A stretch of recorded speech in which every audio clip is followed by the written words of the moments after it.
જૂનાગઢના કેશોદમાં ભારતીય જનતા પાર્ટીની આંતરિક ખેંચતાણ હવે સપાટી પર આવી ગઈ છે। કેશોદ નગરપાલિકાની સામાન્ય ચૂંટણી માટે ટિકિટની જાહેરાત થતાની સાથે જ ભાજપ મહિલા પાંખના હોદ્દેદારોએ બળવો પોકાર્યો છે। સંગઠન સાથે વર્ષોથી જોડાયેલી મહિલાઓનો આક્ષેપ છે કે તેમને ટિકિટ આપવાનું વચન આપીને અંતિમ ઘડીએ છેતરપિંડી કરવામાં આવી છે।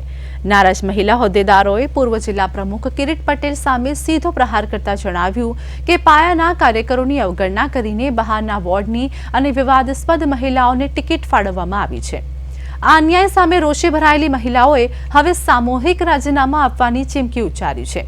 ફોર્મ ભરવાની પ્રક્રિયા પૂર્ણ થયા બાદ જે રીતે મહિલા સંગઠનમાં ભડકો થયો છે તે જોતા આગામી મતદાન પર તેની ગંભીર અસરો જોવા મળી શકે છે।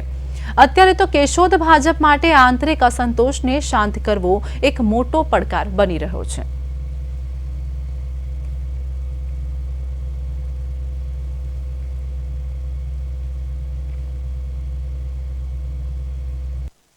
હું છેલ્લા 5 વર્ષથી ભાજપમાં ખૂબ જ મહેનતથી કામ કરું છું અને પાર્ટીના લોકોએ મને જોવે જ છે કે આ બેન બહુ જ સક્રિય છે। મેં અત્યારે 7મા વોર્ડમાં દાવેદારી કરી હતી અને મારું નામ કાપીને બીજાનું નામ લઈ લીધું હતું। એટલે મને રાતના 2:30 વાગે ફોન આવ્યો હતો કે બેન તમારે ફોર્મ ભરવાનું છે। એટલે મેં ત્યારે સમાજના આગેવાનોનું પહેલાં મેં કીધું સલાહ લઉં પછી હું ફોર્મ ભરું। ત્યારે મેં ફોન કર્યો પણ કોઈએ જવાબ ન દીધો। એટલે મેં સવારે પાછો મહામંત્રીને ફોન કર્યો।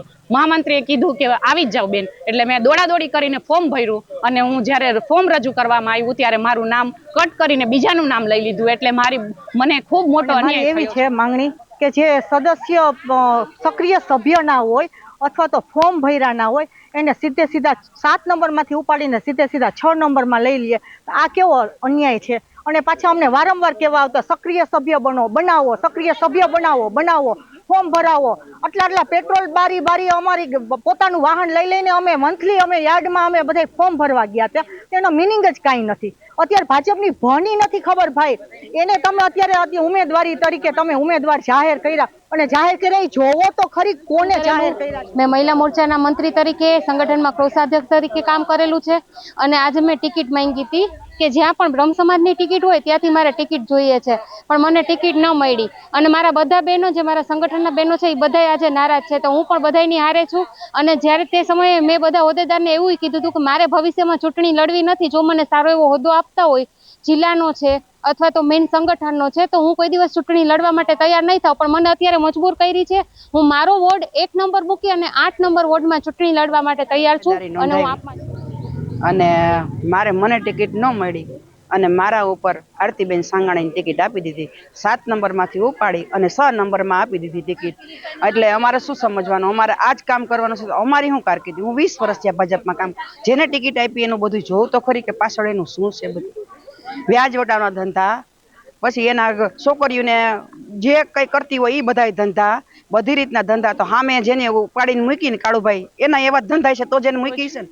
હું 7 નંબરના વોર્ડમાં અત્યારે ઊભી છું। મહિલાઓનો સંપર્ક કર્યો છે મને ખબર નહોતી કે શું છે તો હું ત્યાં આવી તો બધાનું ક્યાંક ને ક્યાંક દરેક વોર્ડની અંદર મહિલા સાથે અન્યાય થયો છે। મારી સાથે તો અન્યાય થયો છે વોર્ડ નંબર 1માં કારણ કે હું 20 વર્ષથી જે કામ કરતી હતી એની સરકારે મને એની મારી સાથે કદર નથી કરી। સક્રિય કાર્યકર્તા તરીકે મારી નથી કદર કરી કારણ કે ટિકિટની વેચણી થઈ રીતસર ઉમેદવારની ટિકિટની વહીવટ દ્વારા વેચણી થાય છે। તો આ સાચા કાર્યકર છે પાયાના કાર્યકર છે એ પાયાના કાર્યકરની કિંમત ક્યારે થાય આ મારે ભારતીય જનતા પાર્ટીને પૂછવું।